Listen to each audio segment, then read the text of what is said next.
Determined to topple the government, protesters in Thailand rally against the Prime Minister. It is raising fears of a new chapter of political instability and fueling concerns about the economy. This is Inside Story.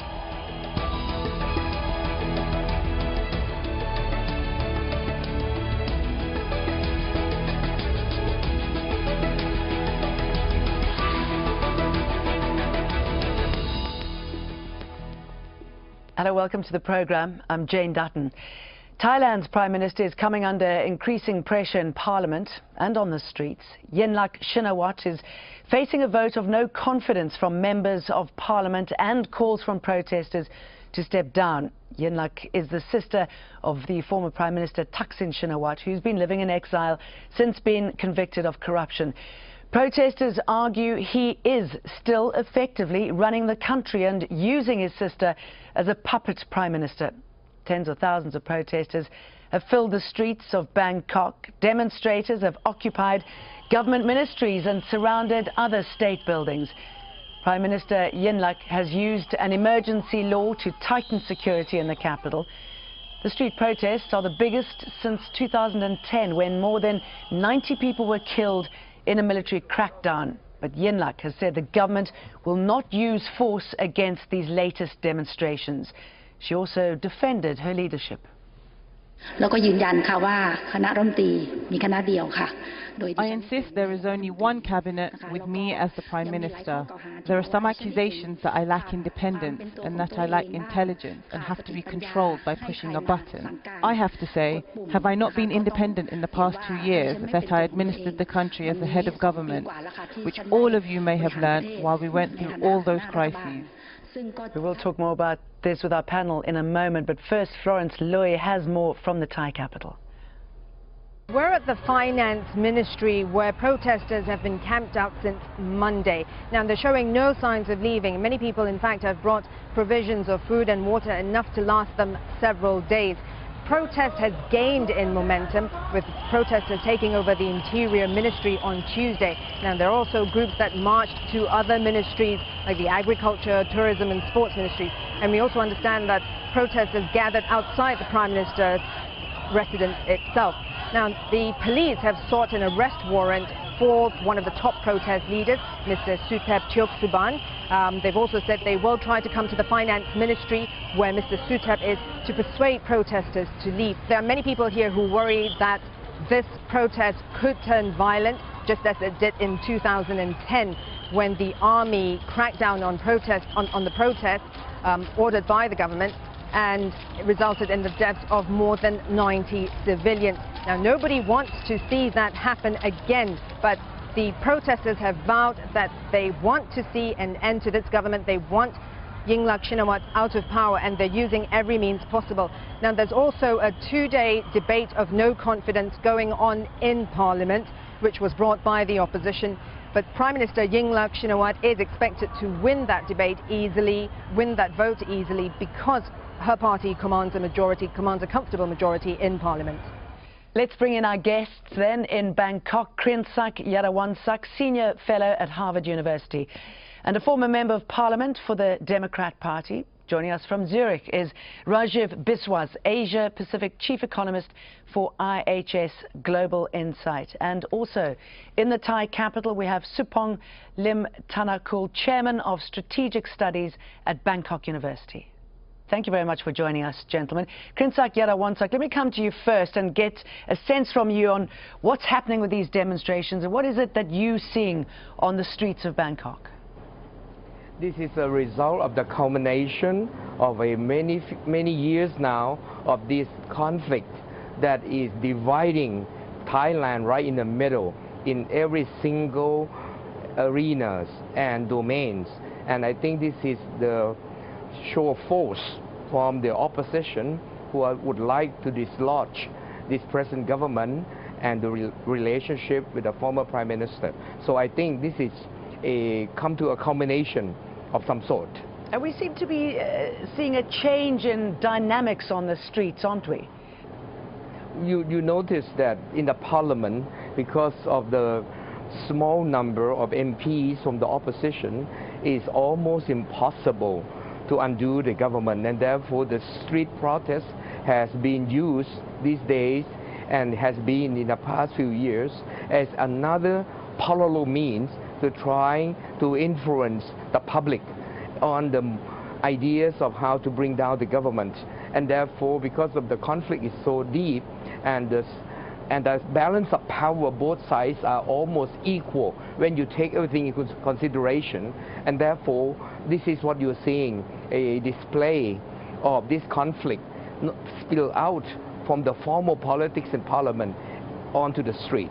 Supong, do you support what is happening on the streets, and do you think there is enough going on there to bring down the government?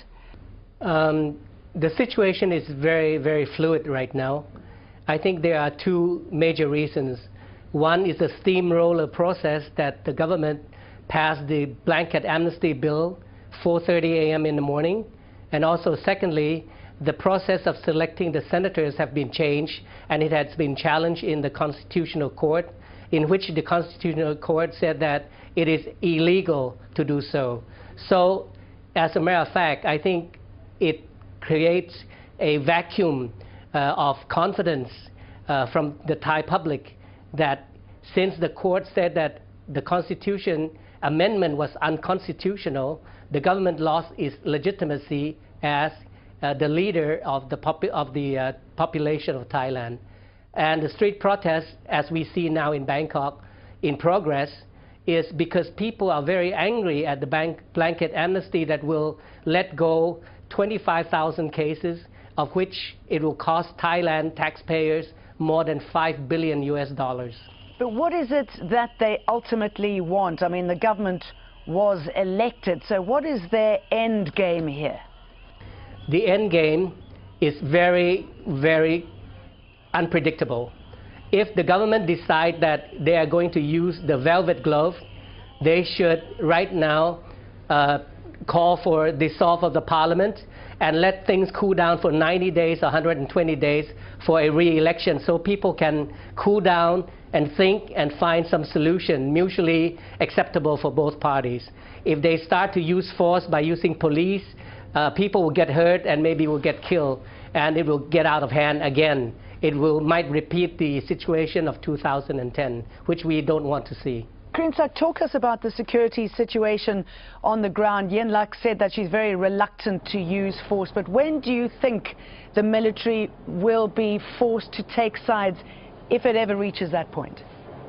I would say the lesson has been learned by all political parties that force and crackdown and death because of the people who are protesting can bring harm to the government itself and those who order this crackdown. Therefore, I think they sincerely do not want to see a confrontation of that nature. But if the continual protest is going on with huge number of people like this occupying various state buildings, it could be accidentally when you try to disperse the crowd somehow, because the government have to allow the civil servants to function. And if all the buildings are occupied in many ministries, and right now at least 8 ministries are being occupied, therefore the government would have to disperse them somehow, hopefully peacefully, with all kinds of technology to dispel them. And hopefully nothing will happen with a third hand creating some violence or some unplanned confrontation that may bring about some nasty conflict that would bring hurt to the people on the streets. And if there's a big clash and people die, for example, in some measure, the military may have to come out to try to calm the situation. But I doubt that the military would like to do anything like a coup d'etat this time. They have learned the lesson, and I have severe doubt that the military would like to do anything of that nature. They may need to be called upon to come out to calm the situation if two sides are in physical fight. Okay, well, I mean, that's certainly good to hear that you don't believe that there's any chance of a coup d'etat. But let me just put this to you. More than a dozen countries have already issued travel warnings. They're saying that people shouldn't travel to Thailand because there are security concerns. I mean, the tourism industry obviously is not an industry that you'd want to mess with. It's very important to Thailand. Yes, it is very important. I know that the normal warning from every embassies, the 12 in total you said, is normal. But in fact, it hardly affects anybody here. In that sense, the foreigners are safe and quite secure. Of course, if there is a conflict, it will be a very brief one, I think, this time. It will not be a long, drawn-out one, at least in that violent conflict, if it ever erupt. Therefore, I think the tourists need not worry so much. It's confined. We have done it enough here to know how to do it properly so that it only concerns those who are right at that place where the confrontation is happening. So I think, every embassy is issuing warning is normal, but I think it will be an overreaction. But of course, it will affect our tourism. When you warn people like that, it affects somewhat our tourism. But I see the numbers of those who are turning up in Thailand this year is still very steadily increasing, and a huge number, 22 million people visiting Thailand this year. And I think it's rare that we're going to see that it will hurt our industry that badly, because I doubt that this whole thing would last too long. Well, the tourists appear to still be going, but there is no doubt that Thailand's economy has suffered this year. There are concerns the current political crisis could hurt it still further. The economy slowed to 2.7% growth in the third quarter, compared to 5.4% at the beginning of the year. The government has blamed a drop in the number of cars being sold. But there's also been a slowdown in construction and global demand for Thai products. Thailand has now cut its projected GDP growth rate for 2013 from between 3.8 and 4.3% predicted in August to 3%. Well, let's bring in our economy guest from Zurich, Rajiv Biswas. What do you make of the economic impact of the politics under play at the moment in Thailand and what we're seeing on the streets? Well, we had been seeing a stabilization in the last year or so, but this has reopened a lot of the old wounds. The deep political divisions are coming to the forefront, and the victim is the Thai economy. Fundamentally, the Thai economy is actually a very strong economy and has been very well managed by the government until recently, I would say. But now there's obviously a lot of threat to the tourism sector. Clearly, protests in Bangkok are going to be very disruptive to tourism, especially if governments are warning against visiting Thailand. And the disruptions that we're seeing in the protests in Bangkok will discourage, I think, many tourists from visiting until the situation stabilizes. What's unclear is the length of time it's going to take for this situation to stabilize. It could actually deteriorate further from here and could continue for some months. So the risks are increasing that protests will affect the tourism industry. It's about 7% of Thai GDP. And it's happening at a time when other exports have been weakening, particularly the rice exports, which are very, very important for Thailand, have been badly affected by the government's subsidy program. Devastating subsidies. It's made Thai rice very expensive on markets. How much is it taking away, excuse me, jumping in here, how much is it taking away Thailand's competitive edge? Well, in the rice market, the subsidies have significantly eroded Thai competitiveness. Thailand used to be the world's largest rice exporter, but now its position has been largely eroded, and other competitors in the region are challenging Thailand. And as long as the subsidies continue, that will, the Thai situation will continue to deteriorate, and at a very high fiscal cost to the Thai government as well. But the farmers are now very used to the subsidies, and therefore it's very hard for the government to wean them off this subsidy program. And that's why tourism, is now a threat as well now. If tourism incomes are hit by the protests, that's a double blow to the export economy of Thailand. And another problem that's coming up is the eroding fiscal deficit due to the very large infrastructure program that the government has planned for many large mega projects in infrastructure development. So the fiscal dynamics are looking also very ugly. So the combination of weakening exports, and the deteriorating outlook for the fiscal position are really creating, I think, risks for the medium-term outlook for Thailand, and could start to worry international investors. Supong, do you agree with that? Is Thailand set on economic suicide?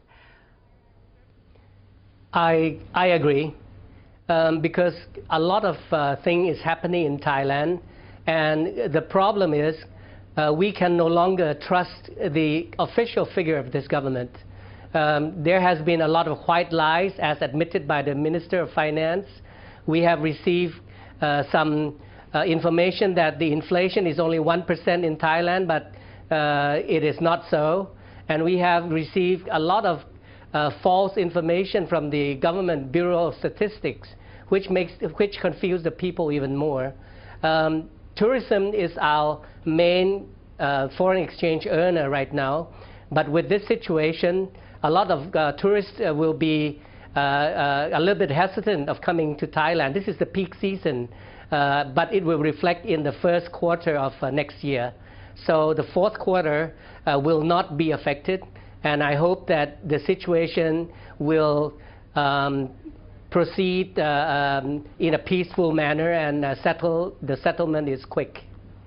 Krinsak, Rajiv brought up the farmers and the subsidies which have crippled the economy, but the farmers clearly are still very important to the political players, the Shinawats.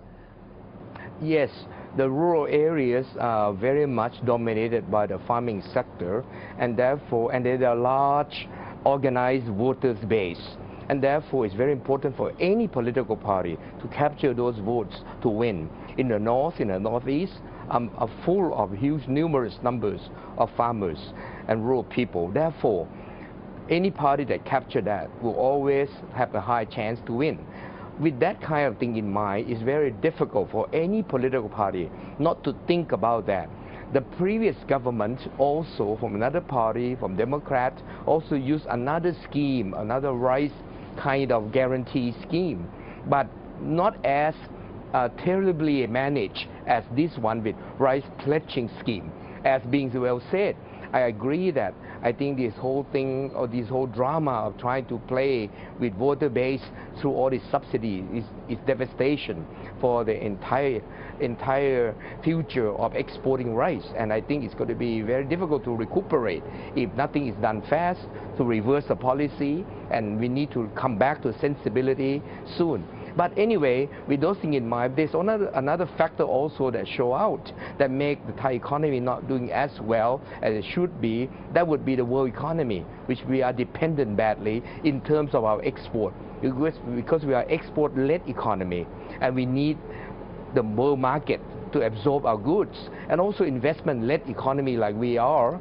We also need a lot of continual investment that come in. Therefore, the political climate, as it is today, if it live out in a longer term and not stabilizing soon, it could affect us badly. But I doubt that we'll play it out in a long term, because the opposition have no ability to keep and sustain the protest for a long time. That's why they already announced that it has to be done within the end of this month, very quickly. Sure. Now, Thailand has been hit by years of political unrest. That's pretty evident from how the guests have been talking, with protests against whoever has been in power. We can trace the latest turmoil back to 2006. Prime Minister Thaksin Shinawatra was overthrown in a military coup in September that year while he was out of the country. His Thai Rak Thai party was banned, but in December 2007, a reincarnation of that party, the People Power Party, won the most votes in a general election.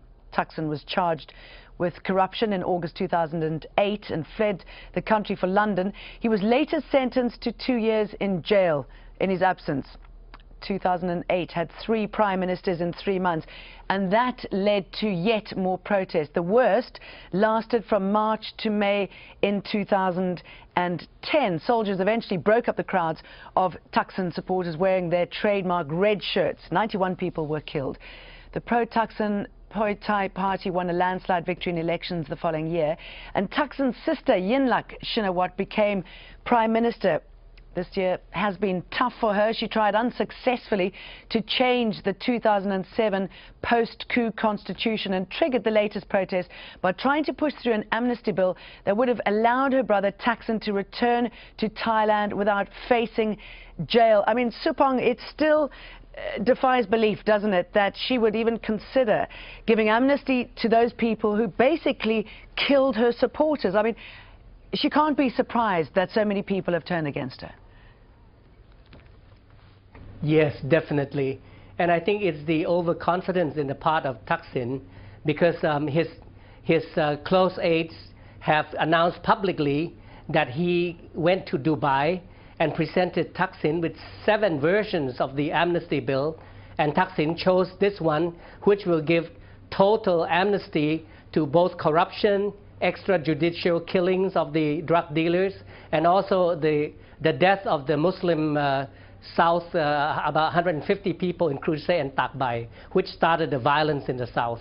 And also it will move up front until the August of this year to pardon the rice scheme corruption charges, which the government still cannot come up with a figure of how much we have already spent, which is estimated to be about 400 billion baht, yes. Krinsak Yinlak is waiting on a no-confidence vote in Parliament, but she's also said that she's happy to sit down with the opposition. What is it that she can say? It's very tough for both sides to negotiate because first there's no mediator that is acceptable for both sides. They have polarized the entire country until no one is left in the middle to do that job of mediator. Number 2, both sides take everything in consideration, have almost equal balance of power, and usually negotiation cannot happen unless you believe that you're weakened in your position of bargaining. And because of both sides think both can win, it's very difficult. And the stakes are very high. Whoever took the reign of leadership after this, the other side may think there will be sidelines, they will be punished, there will be repercussion on them. And the stake is so high at this moment of history that I doubt there is a possibility for a real conversation. But I do believe there must be, with some wisdom, behind the scene attempt to try to negotiate and talk and to bargain. And I think the best solution would be to bargain behind the scene what can be the new government that look like both sides acceptable, neutral people that come forward that is acceptable, that both sides will feel comfortable with, and come forward with some constitutional mean that is legal, that is obeying the rule of law, and something that is within the confine of the present constitution, that it will pacify every side so that we go back to a life of normality. Rajiv, what do you think Thailand needs to do now, the economists, the politicians, in order for it not to be left behind? I would say Thailand would truly have to get our act together. We need. You're talking to me? No, Rajiv, if you can answer that, please. So, yeah, I think we need a reconciliation, and this definitely needs some clear thinking minds from both sides to come together to perhaps form a caretaker government that will serve in the best interests of Thailand. Because fundamentally, this is a strong economy. Thailand's economy is fundamentally one of the world's most competitive. It's ranked 18th by the World Bank in terms of ease of doing business. Investors up to now have been very fond of investing into the Thai economy in the auto sector, in chemicals and electronics because of its global competitiveness. So it has a lot of strengths, but of course the political climate is now damaging a lot of the momentum for the economy. So we do need to see a better way forward. And I think, although it doesn't seem to be on the horizon, the best path would be a caretaker government that's focused on reconciliation. It's not going to be an easy path.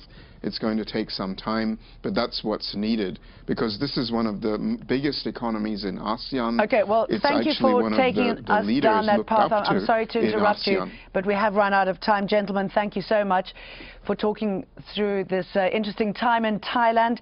Thanks to Krinsak, Yarawansak, and in Zurich, Rajiv Biswas, and also in the Thai capital, Supong Lim Tanaku. A reminder that you can find this program and many more at aljazeera.com. Just follow the links for shows and inside story. Thank you so much for watching. I'm Jane Dutton. Bye-bye.